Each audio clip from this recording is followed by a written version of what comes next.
que hay un discurso del odio contra la Argentina, contra la pobreza argentina. Hay mucha gente de clase media que siente resentimiento por no haberse hecho millonaria y siente que este país les debe algo, entonces se siente más que este país. No estoy hablando de la clase media en general, estoy hablando de una Un sector, minoría. claro. Entonces hay mucho resentimiento de todos contra todos, de pobre contra no pobre. A ver, para el que es pobre, alguien que gana 40 o 50 lucas es rico, es un millonario. Y para el que gana 40 o 50 lucas, el que es millonario es el que gana más de 100 o 150. Y la verdad es que, no sé, me parece ridículo caer en cosas sentimentales. Por suerte no me dejo atrapar por eso, no sé, soy más de lo racional y soy más de pensar, bueno, ¿cómo hacemos para que tanto odio, por lo menos, si no lo vas a aplacar, que sirva para algo? Porque el resentimiento es un gran motor. Y yo cuando estoy en comedores y estoy en lugares sociales donde veo que hay resentimiento y donde veo que hay bronca, lejos de calmarla, la utilizo para que los chicos compitan entre sí, para que compitan contra sí mismos. Los que tienen familias que no los motivan, los invito a que le tapen la boca de alguna manera a esas familias que no motivan y que arrastran para atrás. Entonces, el resentimiento para mí te va a servir como herramienta si lo sabes llevar. Tengo la suerte de que ya no lo necesito yo. En algún momento tuve. ¿En algún momento sí? Sí, sí. ¿Y contra qué estabas especialmente resentida? Y sufrí, sobre todo cuando era menor de edad, mucho negreo, mucha explotación laboral, mucho... A ver, hay una realidad y es que en la teoría económica, si vos agarrás un manual de economía, una persona es libre de aceptar un trabajo o no. Si le parece que pagan poco, simplemente no lo acepta.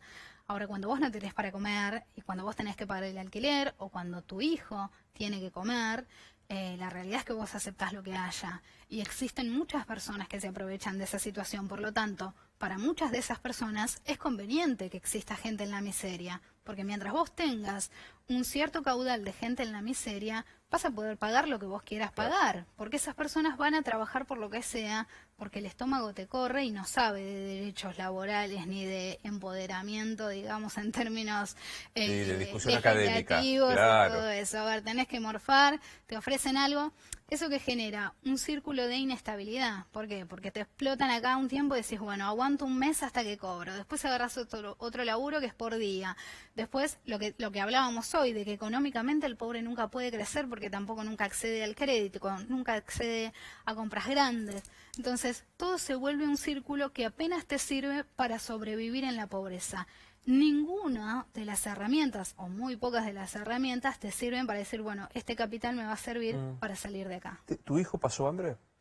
Mi hijo, solo cuando yo era menor de edad, pensé que lo tuve a los 14, hasta los 18, que empecé a laborar bien, hubo como un limbo. Pero yo a los 16 ya empecé a tener un buen trabajo, pero bueno, pagaba mucho alquiler, porque en algún momento me fui de la villa también, después volví, a los 20 me fui definitivamente. Y en algún momento nos acostábamos temprano para, a ver, hambre no pasó nunca. Sí pasó de todos los días sopita de cabellos de ángel. A ver, la ollita, un caldito y un puñado de fideo de cabellos de ángel todos los días y a la cama. Pero mi hijo siempre fue el motor precisamente de mi economía, y si hice todo lo que hice, sea dudosamente cuestionable o no, he dicho muchas mentiras en muchos trabajos. ¿Por qué, por ejemplo? Mentías por Para respecto, entrar, para poder entrar. tener en el laburo. A los 16, cuando empecé a laburar bien, yo cuidaba a un abuelo que vivía con su esposa y yo tenía que hacer prácticamente el trabajo de una ayudante de enfermería. Dije que tenía 19 años, tenía 15, 16. casi 16, y no solo eso, sino que dije que sabía hacer todo lo de salud. Yo no sabía hacer un carajo en mi vida, había visto un termómetro. Entonces, ¿qué hacía? Cuando él jodía mucho con la presión. Lo amo, está en el cielo, por Dios, que me perdone algún día. Él jodía mucho con la presión, con que yo se la tome, tengo presión, creo que tengo, dame medicación. Entonces yo, como yo no sabía, ¿qué hacía? Me ponía el estetoscopio, le envolvía el brazo, inflaba el coso, todo como lo había visto en las películas, y cuando desinflaba el coso, me sacaba el coso y le decía así, tenés un poco de presión, pero no te voy a decir cuánto para que no te preocupes. Entonces... Modo de sobrevivir a ese laburo. Tuve que sobrevivir y bueno, como te digo, cosas cuestionables como esa. Era menor de edad, así que ya prescribió, ya pasaron muchos ¿Cuántos años tiene tu hijo? Mi hijo tiene 13.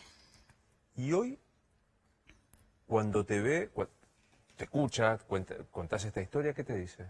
No, la verdad es que mi hijo, yo no cuento mucho a él, ni lo cargoseo mucho con el tema de la pobreza, porque yo crecí en un contexto absolutamente pobre, pero en el que mi abuela me decía, pero vos tenés estos fideos, nosotros comíamos fideos agusanados. O sea, siempre era peor lo de mi abuela, ¿entendés?